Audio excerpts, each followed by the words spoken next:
अकोल्यातील हिवरखेड नगर परिषदेवरून आता श्रेयवाद रंगलाय। मुख्यमंत्री देवेंद्र फडणवीस, उपमुख्यमंत्री अजित पवारांमध्ये हा श्रेयवाद रंगल्याचं पाहायला मिळतंय। हिवरखेड नगर परिषद आमच्यामुळे झाली असं मुख्यमंत्री म्हणतायत, तर हिवरखेड नगर परिषद होण्यासाठी मिटकरींचे प्रयत्न असल्याचं अजित पवारांचं म्हणणं आहे। हिवरखेडची जी काही ग्रामपंचायत आहे तिला नगर परिषदेमध्ये परिवर्तित करा अशा प्रकारची मागणी होती। एकमेव घटना अशी आहे गेल्या 5-10 वर्षातली की ग्रामपंचायतीतनं थेट नगर परिषद आपण तुमची तयार करून टाकली आणि आता या ठिकाणी त्याची निवडणूक लागलेली आहे।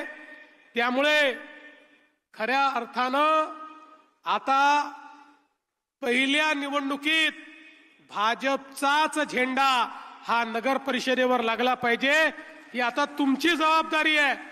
आमचा प्राजक्त तनपुरे हा राज्यमंत्री होता अर्बन डेव्हलपमेंटचा, नगर विकासचा, आणि त्यावेळेस आमच्या ह्याच्यामध्ये अमोल मिटकरांनी हा मुद्दा अतिशय लावून धरला आणि मी पण राज्याचा उपमुख्यमंत्री होतो।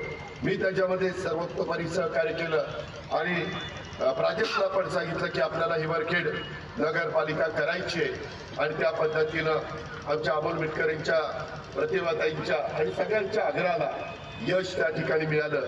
आता काही जण सांगतात की आम्ही केलं, आता खरं काय खोटं काय वरच्यातच माहिती। आता मी काय सांगणार, मी फक्त सांगतो तुम्हाला सगळ्यांना माहिती आहे।